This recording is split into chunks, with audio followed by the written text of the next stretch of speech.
नमो बुद्धाय। जय भीम साथियों। मैं उमेश पाल सिंह, अध्यापक, आज आपके सम्मुख अपने चैनल के माध्यम से हूँ और आज मैं बात करूँगा बाबा साहब ने जो पूना पैक्ट किया वो किन परिस्थितियों में किया और उसके बाद की घटनाएं क्या हुई। सत्य गोलमेज सम्मेलन की समाप्ति के बाद एक पत्र गांधी जी ने सर सैमुअल को लिखा और ये जो बाबा साहब ने इस घटना का जिक्र किया है वो जिक्र किया है गांधी और कांग्रेस ने अस्पृश्यों के लिए क्या किया। इस किताब में जिक्र है पेज नंबर 83 पर। साथियों एक बात मैं यहाँ बता दूं कि मान्यवर कांशीराम साहब ने जब बाबा साहब की क्रांति प्रतिक्रांति और कांग्रेस एवं गांधी ने अस्पृश्यों के लिए क्या किया ये किताब पढ़ी तो वो आंदोलित हो गए और व्यवस्था परिवर्तन ही नहीं सत्ता परिवर्तन की लड़ाई भी वो लड़ने लगे, क्योंकि उन्होंने कहा कि राजनीति वो चाबी है जिससे अस्पृश्यों के उत्थान के बंद ताले भी खुल सकते हैं। तो इस किताब में मैं जिक्र करूंगा उस पत्र का जो गांधी जी ने सैमुअल को लिखा और उसमें गांधी जी लिखते हैं, प्रिय सर सैमुअल, गोलमेज सम्मेलन की समाप्ति पर जब अल्पसंख्यकों का दावा प्रस्तुत किया गया तब मैंने जो भाषण दिया था वो भावावेश में दिया हुआ भाषण नहीं था और मैंने उसमें कहा था कि यदि दलितों को पृथक मतदान स्वीकार किया गया तो मैं अपने प्राणों की बाजी लगाकर उसका विरोध करूंगा। ये भावावेश या जोश में नहीं कहा, वह मेरा गंभीर बयान था। उसी के अंतर्गत मैंने आशा की थी कि भारत वापस आते ही दलित वर्गों के पृथक मतदान के विरुद्ध लोक मत जगाऊंगा, परंतु ऐसा नहीं हो पाया।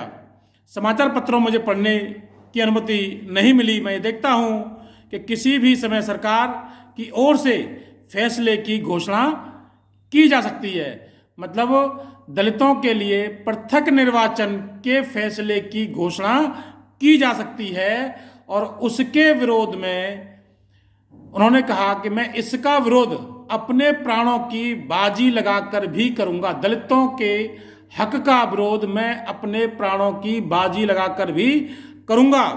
और उन्होंने अंत में इस पत्र में अंत में कहा है कि अतः मैं सरकार को सविनय सूचित करता हूं कि यदि सरकारी निर्णय में दलित वर्गों को पृथक निर्वाचन स्वीकार किया गया तो मैं आमरण अनशन करूंगा। मैं दुख के साथ अपनी आत्मा की आवाज बता रहा हूं, मैं जेल में बंद हूं। मेरे इस कदम और ऐसा करने से सरकार के सामने कठिन समस्या आ जाएगी। ये धमकी है सरकार को। उसमें गांधी जी ने ये धमकी दी थी। सम्राट की सरकार असमंजस में पड़ना बहुत से लोग उचित नहीं मानेंगे। मेरे निर्णय को राजनीति में पागलपन का नया तरीका समझा जाएगा।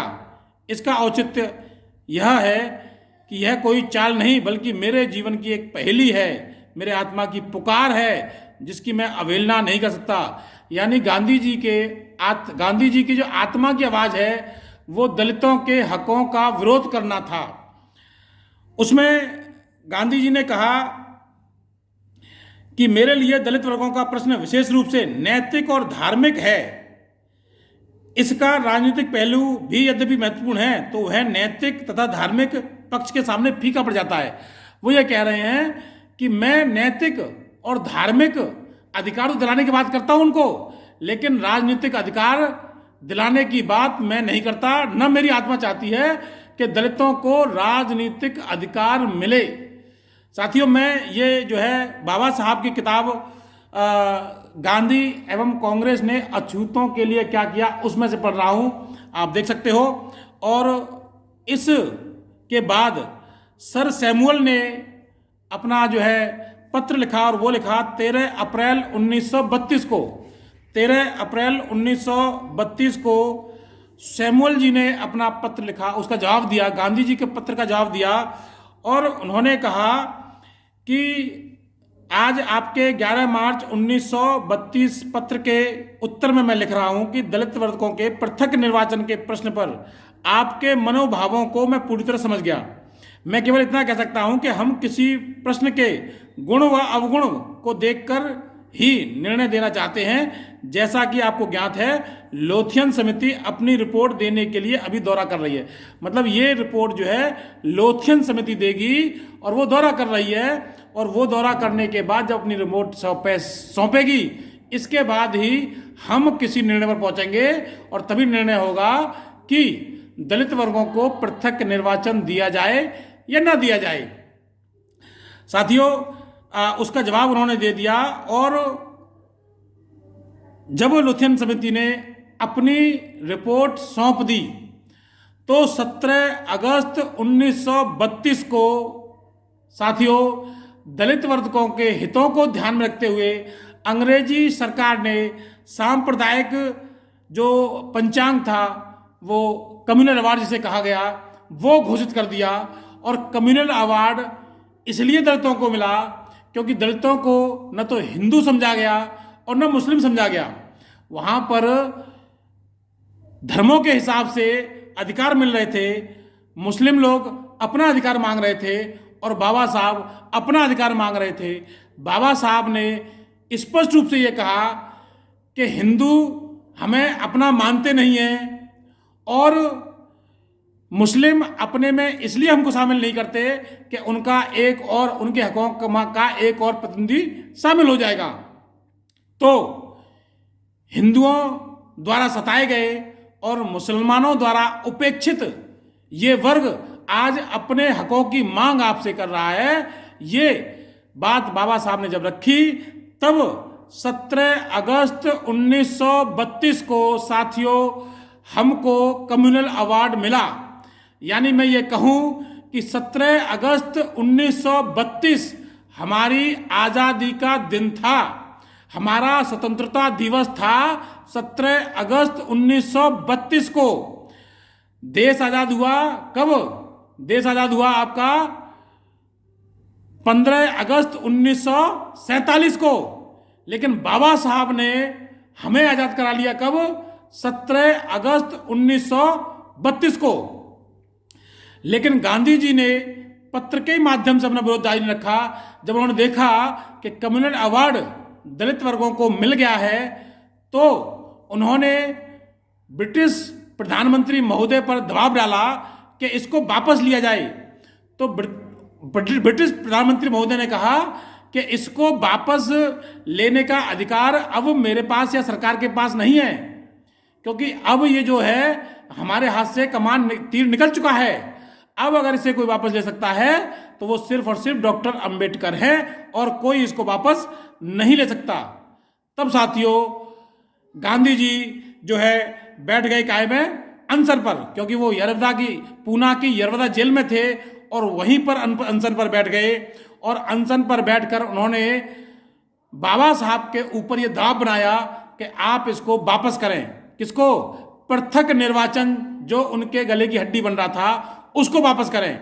अब साथियों इसको समझ लें कि पृथक निर्वाचन था क्या जिससे इतनी बड़ी पीड़ा गांधी जी को हो रही थी। यह पृथक निर्वाचन था कि हमको 2 वोटों का अधिकार था। एक तो हम ये अपना हमारे वर्ग का व्यक्ति जो 78 सुरक्षित सीटें वहां से आई थी, उन 78 सुरक्षित सीटों पर जो हमारा आदमी खड़ा होगा, हमारा जो क्या नाम है हमारे सदस्य जो खड़े होंगे उस पर उस मेंबर जो खड़े होंगे और हम ही केवल उनको वोट डालेंगे, उसको कोई और वोट नहीं डालेगा, सिर्फ दलित वर्ग ही उनको वोट डालेगा। और जहां कहीं सामान्य बाकी जो सीटें बची, सामान्य जो सीटें हैं उन पर जो खड़ा होगा हम वहां भी उसको वोट डालेंगे। इससे साथियों हमको लाभ क्या होता? इससे लाभ हमारा ये होता कि जब हमारा व्यक्ति हमारे ही वोट से चुना जाता तो वो हमारे हितों की बात करता, वो हमारे हितों की बात रखता, वो हमारे हितों की बात सुनता। और अगर वो हमारे हितों की बात नहीं करता तो अगली बार फिर हमारे पास मौका था, हम उसे बदल देते। और उनके मन में यह भय रहा था कि मुझे दलित वर्गों के वोट से ही जीतना है, ये इसका लाभ होता। आज जैसे कि 131 सांसद हमारे बने हुए हैं, लेकिन फिर भी हमारे रिजर्वेशन में वर्गीकरण हो रहा है, आरक्षण में वर्गीकरण हो रहा है 131 सांसदों के होने के बाद भी। हालांकि वो मिले, प्रधानमंत्री से मिले, कैबिनेट की मीटिंग बुलाई गई, लेकिन क्रीमी लेयर तक बात आई है, क्रीमी लेयर से बात आगे नहीं बढ़ी है। और ये ऐसा केवल सेंटर में नहीं, स्टेट में भी ऐसा ही होता। इसलिए इस पृथक निर्वाचन को हमसे छीन लिया गया, और पृथक निर्वाचन छीनने के बाद इसमें जो आया वो आया कि 78 सीटों की जगह वो सीटें बढ़ा दी गई, और उन सीटों को, सुरक्षित सीटें जो थी वो 148 सीटें कर दी गई। बाबा साहब ने इस पर कहा कि पृथक निर्वाचन के बदले में जो 148 अनुसूचित जातियों के लिए जो सीटें मिली हैं, सुरक्षित सीटें, वो पृथक निर्वाचन की भरपाई नहीं कर सकती, ये बाबा साहब ने कहा। और बाबा साहब ने उसमें कई सारी बातें लिखी। बाबा साहब ने कहा कि साथियों, बाबा साहब ने इसमें कहा कि अब क्या होगा। बाबा साहब ने उन भविष्य के बारे में बताया कि भविष्य में क्या होगा। इस बात को भी बाबा साहब ने बहुत ही अच्छे ढंग से हमारे सामने रखा। कम्युनल अवार्ड, बाबा साहब कहते हैं कम्युनल अवार्ड के से अस्पृश्यों को केवल 2 लाभ हो रहे थे। एक तो पृथक मतदाता प्रणाली द्वारा अस्पृश्यों की सीटों का निश्चित कोटा, जिन पर अस्पृश्य उम्मीदवारों को चुना जा सकता था, और दूसरा था दोहरी मतदान सुविधा, वो एक वोट का उपयोग पृथक मतदान के तहत दे सकते हैं, और दूसरा आम चुनाव के समय वो अपना वोट दे सकते हैं। अब यदि पूना पैक्ट में सीटों का कोटा बढ़ा दिया गया है, तो इससे दोहरे मत की सुविधा भी समाप्त कर दी गई है। सीटों की वृद्धि दोहरे मत की सुविधा की हानि की क्षतिपूर्ति कभी नहीं कर सकती, ये बाबा साहब ने अपनी बात कही। कम्युनल अवार्ड द्वारा दिया गया दोहरे मतदान का अधिकार अमूल्य एवं विशेष अधिकार था, अमूल्य अधिकार था, बाबा साहब ने कहा। और यह एक राजनीतिक हथियार था जिसकी बराबरी नहीं की जा सकती। प्रत्येक निर्वाचन क्षेत्र में मतदान करने योग्य अस्पृश्यों की संख्या पूर्ण मतदान संख्या का 10वां भाग है। इस मतदान शक्ति से आम हिंदू उम्मीदवारों के चुनाव में अस्पृश्यों की स्थिति निर्णायक होती, चाहे साधिकार न भी हो। कोई भी सवर्ण हिंदू अपने निर्वाचन क्षेत्र में अस्पृश्यों की उपेक्षा नहीं कर पाता, और अस्पृश्यों को आग दिखाने की स्थिति में भी नहीं रहता। ये बाबा साहब ने कहा कि सामान्य सीटों पर भी जो सवर्ण हिंदू हैं, वो हिंदू जो है उनकी भी सीट बिना अस्पृश्यों को नहीं निकल सकती, और ना ही वो उनको आंख दिखाने की हिम्मत कर सकते, ये बाबा साहब ने स्पष्ट रूप से कहा। तो दोहरा जो मत हमारा हमसे छिना गया है, उसकी भरपाई ये जो बड़ी सीटें हैं ये कभी नहीं कर सकती, ऐसा बाबा साहब ने कहा। साथियों, बाबा साहब आगे इसमें कहते हैं कि अब इसमें क्या होगा। अब इसमें यह होगा कि अस्पृश्य को केवल व्यवस्थापिकाओं में ही अपने प्रतिनिधि भेजने का, मतलब बाबा साहब ने ये बात कही कि अस्पृश्यों को केवल व्यवस्थापिकाओं में ही अपने प्रतिनिधि भेजने का अधिकार न मिले, अपितु उन्हें मंत्रिमंडल में भी प्रतिनिधित्व का अधिकार मिले। अस्पृश्यों की परेशानी केवल कानूनों के कारण ही नहीं, वरन शासन में अस्पृश्यों की विरुद्ध प्राचीन काल से चले आ रहे पूर्वाग्रह के कारण भी है। जब तक सार्वजनिक सेवाओं में हिंदुओं का प्रभुत्व रहेगा, तब तक अस्पृश्य लोग पुलिस से कभी सुरक्षा की आशा नहीं कर सकते। बाबा साहब उस समय आज की परिकल्पना कर रहे थे। साथियों, उस समय 1932 की बात कर रहा हूं मैं, 1932 में बाबा साहब आज की परिकल्पना कर रहे थे कि जो है अस्पृश्य लोग कभी भी सुरक्षा की आशा नहीं कर सकते पुलिस से, जब तक कि हिंदुओं का प्रभुत्व रहेगा। और आगे बाबा साहब कहते हैं कि न्यायालय से भी न्याय की आशा नहीं कर सकते।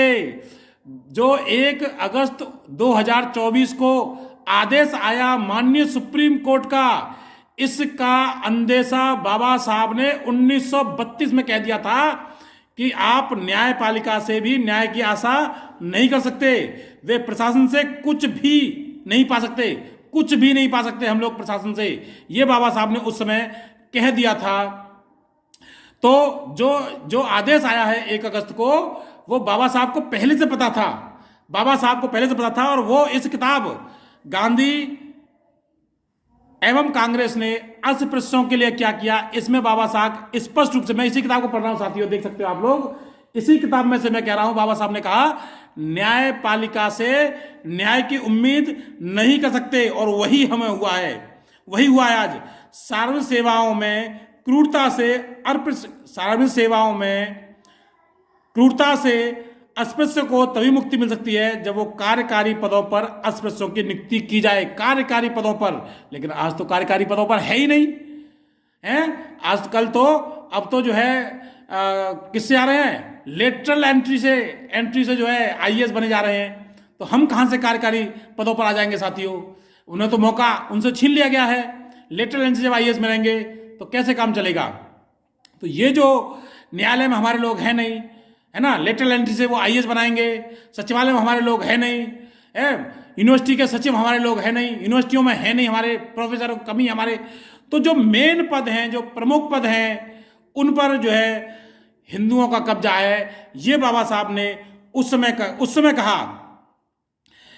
गोलमेज सम्मेलन में मैंने इसी बात पर, बाबा साहब ने कहा गोलमेज सम्मेलन में मैंने इसी बात पर बल दिया कि मंत्रिमंडल में उन्हें प्रतिनिधित्व को स्वीकार किया जाए, ठीक उसी प्रभावी ढंग से जैसा कि व्यवस्थापकाओं में उनके प्रतिनिधित्व के अधिकार को दिए जाएंगे। गोलमेज सम्मेलन ने इस दावे की वैधता को मान लिया और उन्हें लागू करने के तरीके भी खोजे। और उस प्रस्ताव को प्रभावी ढंग से लागू करने के 2 तरीके थे। प्रथम यह है कि भारत सरकार अधिनियम में कानून सम्मत ऐसा उपबंध किया जाए कि उस कानूनी दायरे से बचना असंभव हो। दूसरा तरीका यह था कि कानून सम्मत प्रावधान न होकर इंसानियत और भलमनसाहत से मामला आम सहमति पर छोड़ दिया जाए, जैसा कि प्रथा के अनुसार इंग्लैंड के संविधान में प्रावधान है। बाबा साहब ने इसके प्रावधान भी बताए, लेकिन उन प्रावधानों पर बिल्कुल ध्यान नहीं दिया गया साथियों। ये जो है बात, जो 1 अगस्त 2024 को आदेश आया है माननीय सुप्रीम कोर्ट का, इसका अंदेशा बाबा साहब ने पहले कर दिया था कि आपको न्यायपालिका से न्याय नहीं मिलेगा और आपको पुलिस से सुरक्षा नहीं मिलेगी, जो कि आज 2024 में ऐसा हो रहा है। बाबा साहब के मरने के बाद 6 दिसंबर 1956 में बाबा साहब इस दुनिया से चले गए। 44 और जो है 24, 68 साल बाद की घोषणा बाबा साहब ने कर दी, 68 साल पहले, कि ऐसा होगा। ये 1932 में बाबा साहब ने 70-80 साल पहले ये घोषणा कर दी थी साथियों, जो कि आज हो रहा है। हमको समझना होगा बाबा साहब को, हमको पढ़ना होगा बाबा साहब को, और तब पता चलेगा। तो ये जो आदेश आया है, इसका विरोध सभी लोगों को करना चाहिए, क्योंकि वर्गीकरण बिल्कुल नहीं होना चाहिए रिजर्वेशन में। मैं आज आपके सम्मुख आया बाबा साहब की इन पूना पैक्ट के बाद की चंद लाइनों के साथ। मैं बहुत बड़े, मतलब पूना पैक्ट को पूरा नहीं बताया मैंने आपको, सिर्फ चंद घटनाएं, 1-2 जो क्या नाम है पेपर थे, जो उनका जवाब गांधी जी ने पत्र जो लिखे थे, और उनका जवाब जो सर सैमुअल ने दिया था, और बाबा साहब ने उसके बाद जो कंक्लूजन किया था पूना पैक्ट का, वो मैंने आपको बताया। उम्मीद करता हूँ कि आपको अच्छा लगा होगा, और अगर अच्छा लगे तो मेरे इस चैनल को लाइक कीजिए, कमेंट कीजिए और सब्सक्राइब अवश्य कीजिए। और आपसे निवेदन है कि जो आदेश आया है माननीय सुप्रीम कोर्ट का, उसका विरोध होना चाहिए, और इसके लिए सरकार संसद में कानून लाके इसको पलटे और इसको 9वीं अनुसूची में डाले, क्योंकि बाबा साहब ने इसमें जो है उसका प्रावधान बताया है। उन्होंने इसको बताया है कि उस प्रस्ताव को प्रभावी ढंग से लागू करने के 2 तरीके हैं। जो प्रथम है कि भारत सरकार के अधिनियम कानून सम्मत ऐसा उपबंध किया जाए कि उस कानूनी दायरे से बचना असंभव हो, ये है। और वही 9वीं अनुसूची है। तो 9वीं अनुसूची में अगर ये डल जाएगा तो इससे कभी छेड़छाड़ जो है नहीं होगी, और ये जो फैसला आया है ये संविधान के विरोध में है। इन्हीं सब बातों के साथ मैं अपनी बात को यहाँ पर विराम दूंगा। नमो बुद्धाय।